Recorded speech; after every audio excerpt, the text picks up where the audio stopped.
Assalamualaikum warahmatullahi wabarakatuh. Saya akan menjelaskan makna dari kolase digital yang pernah saya buat pada tugas mata kuliah pembelajaran ekonomi digital minggu lalu. Gambar yang saya buat ialah gambar yang menggambarkan situasi pengangguran dengan visualisasi yang cukup mendalam.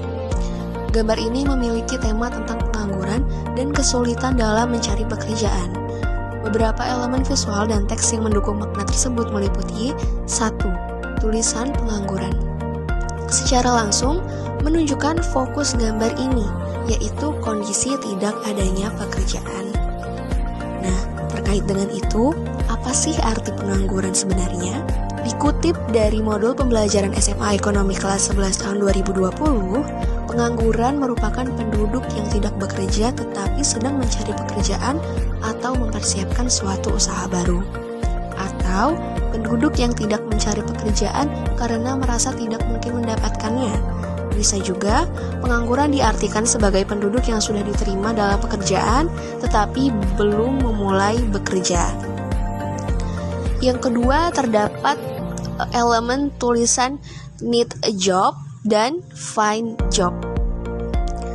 Tulisan ini mengindikasikan seseorang atau banyak orang yang sedang mencari pekerjaan tetapi tidak berhasil menemukannya. Ini sangat berhubungan dengan salah satu jenis pengangguran, yaitu pengangguran kentara atau terbuka, yang berarti pengangguran yang timbul karena kurangnya kesempatan kerja atau tidak ada lapangan pekerjaan. Selain pengangguran kentara atau terbuka, ada jenis-jenis pengangguran lainnya. 1. Pengangguran ketidakcakapan, yaitu pengangguran yang sulit mendapatkan pekerjaan karena keterbatasan fisik atau jasmani.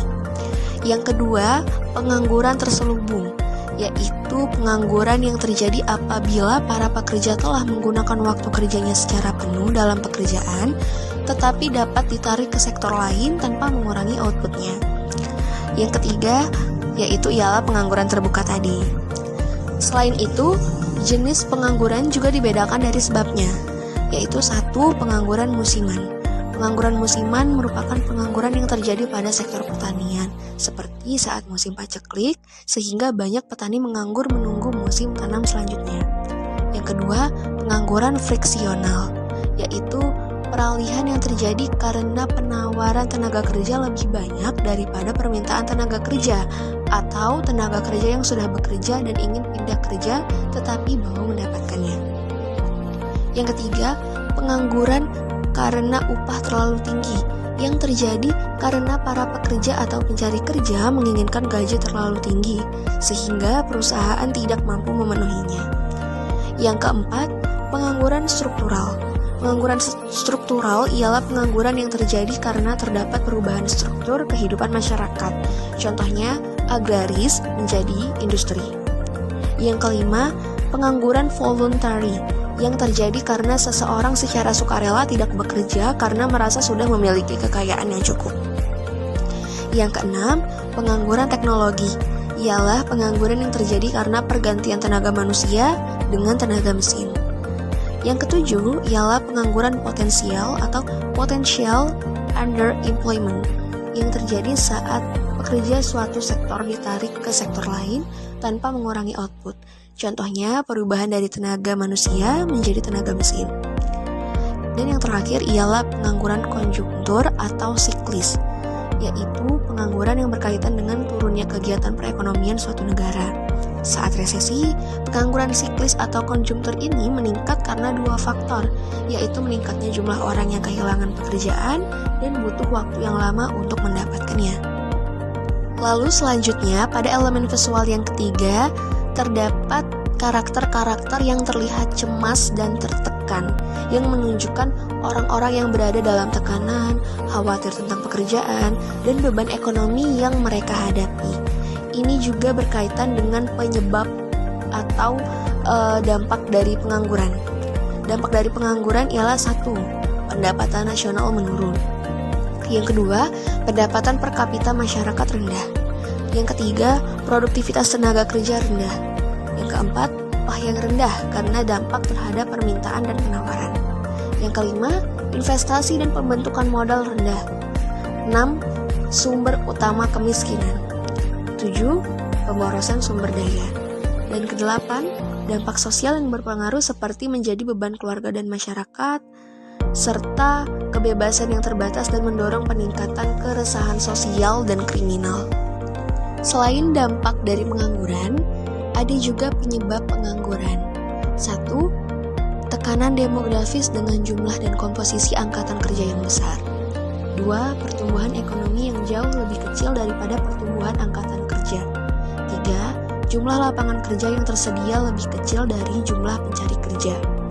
4. Kompetensi pencari kerja tidak sesuai dengan pasar kerja.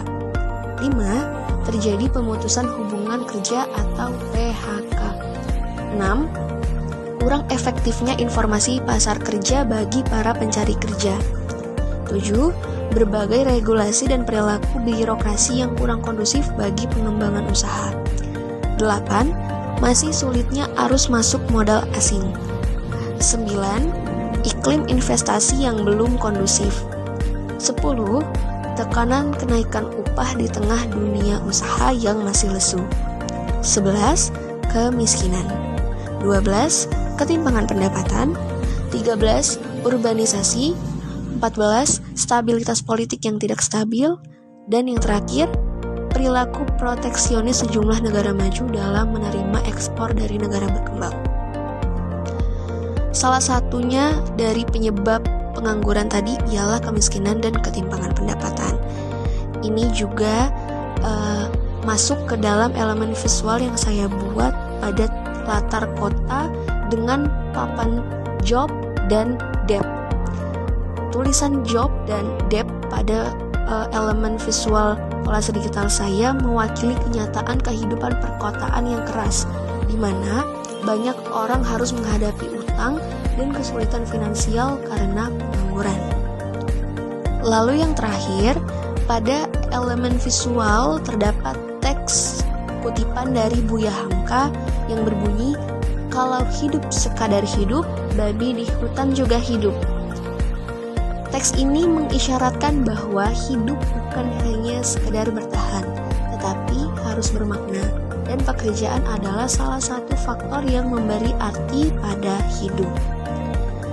Jadi, secara keseluruhan, kolase digital yang saya buat ini mencerminkan tema ketidakpastian ekonomi, pengangguran, dan tekanan sosial untuk mendapatkan pekerjaan dalam masyarakat modern.